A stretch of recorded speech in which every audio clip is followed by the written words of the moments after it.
Imagine a map of Africa from the late 19th century. Now, watch as European powers, armed with pens and rulers, carve it up like a cake. This was the reality of the Scramble for Africa, which officially kicked off at the Berlin Conference of 1884. By the turn of the 20th century, nearly all of Africa was under foreign rule, marking the start of a transformative and often brutal colonial era that would last until the mid-1900s.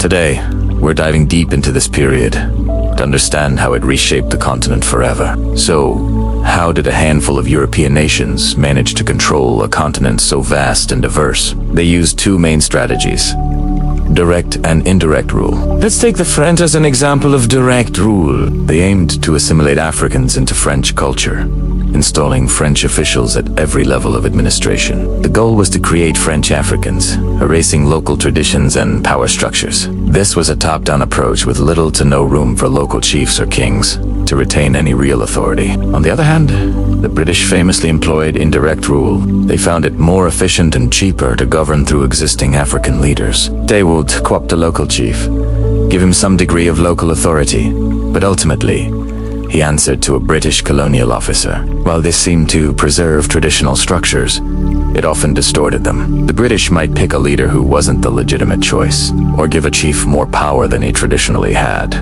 creating new tensions within communities. It was a clever system of control, making it seem like Africans were governing themselves, while the real power lay firmly in British hands. But let's be clear about the foundation of all this.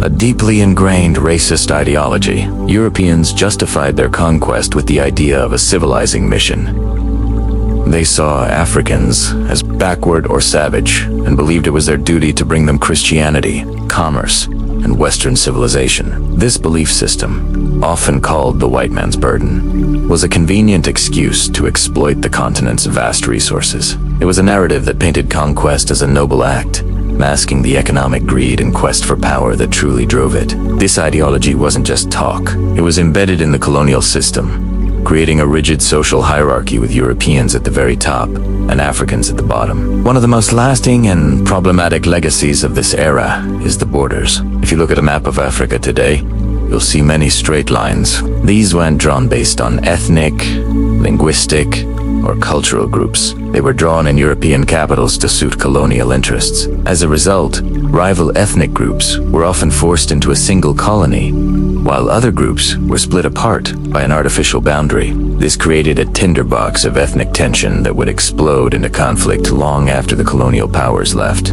These arbitrary borders are a direct cause of many of the civil wars and political instabilities that have plagued post-colonial Africa. Now, let's follow the money. Why were Europeans so desperate to control Africa?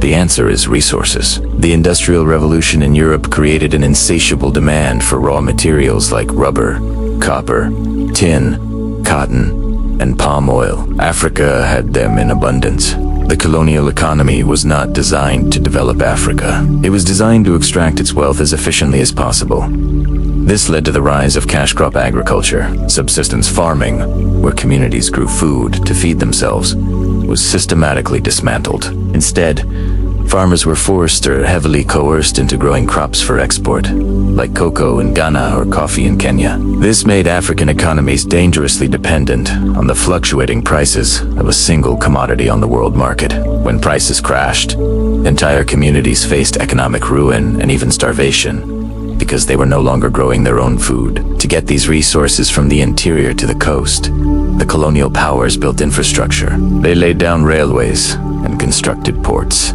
But look closely at where these railways went. They didn't connect African villages or trading centers to each other. They connected the resource-rich mines and plantations directly to the ports, creating a one-way pipeline of wealth flowing out of Africa and into Europe.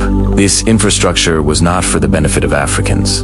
It was to facilitate their exploitation. The labor to make all this happen came from Africans, often through brutal means. In places like King Leopold's Congo Free State, which was his personal property, forced labor was the law. Villagers were given impossible quotas for rubber collection. If they failed to meet them, their hands or feet were cut off. Millions died under this horrific regime. In other colonies, systems of taxation were introduced.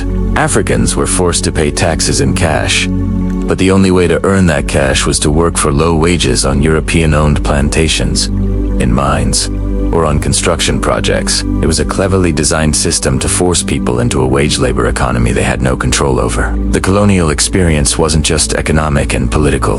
It fundamentally changed African societies. Missionaries played a huge role in this. They arrived alongside the administrators and soldiers, building churches, schools, and hospitals. Their primary goal was to convert Africans to Christianity, often viewing traditional beliefs as pagan and evil. While they did provide education and healthcare that were otherwise unavailable, it came at a cost. The education they offered was designed to create a class of clerks, interpreters, and low-level administrators to serve the colonial state. It taught European history, language, and values, while often denigrating African culture and history. This led to the rise of new social classes. A small, Western-educated elite emerged. These were the doctors, lawyers, and civil servants who had navigated the colonial education system. They often found themselves caught between two worlds: the European world they were educated in but never fully accepted into, and the traditional African world they were now disconnected from. At the same time, urbanization exploded. Cities like Lagos, Nairobi, and Dakar grew rapidly as people left their villages to find work. This created a new urban working class, living in crowded conditions, disconnected from their ancestral lands and kinship networks. These new cities became melting pots of different ethnic groups, creating both new opportunities for interaction and new sources of friction. The very fabric of traditional society, based on kinship, village life, and elders, was being unraveled and rewoven into something entirely new. But Africans did not simply accept colonial domination. Resistance was there from the very beginning. The initial response was often military. Leaders like Samori Tours in West Africa and Menelik II of Ethiopia waged fierce wars against European invaders. Ethiopia's victory at the Battle of Adwa in 1896, where they decisively defeated the Italian army, was a stunning and powerful exception to the trend. It became a beacon of hope for Africans across the continent, proving that European powers were not invincible. As colonial rule solidified and open warfare became less feasible, resistance evolved. It took on new forms. Africans started forming new associations, cultural societies, welfare groups, and early political organizations. These groups became crucial spaces for Africans to discuss their grievances, preserve their culture, and begin to articulate a shared identity in the face of colonial oppression. A major milestone was the formation of the South African Native National Congress in 1912, which would later become the African National Congress, or ANC. Its goal was to advocate for the rights of Black South Africans within a system that was becoming increasingly racist and segregated. This marked a shift towards organized, long-term political struggle. In the intellectual sphere, a powerful movement called Negritude emerged among French-speaking African and Caribbean writers and thinkers in Paris, like Leopold Sedar Senghor and Aimé Césaire. Negritude was a celebration of Black identity and culture. It was a direct rebuttal to the colonial ideology that portrayed Africa as having no culture or history worth celebrating. It was a call for Black people to reclaim their heritage and pride.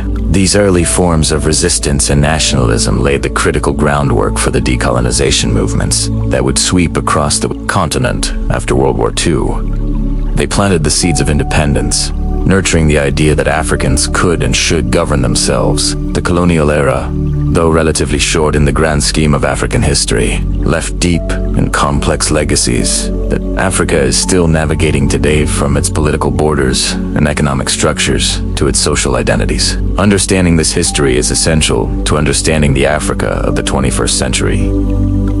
Thanks for watching. If you found this video insightful, please give it a thumbs up. And don't forget to subscribe for more deep dives into history. Let us know in the comments what part of this history you find most impactful. See you next time.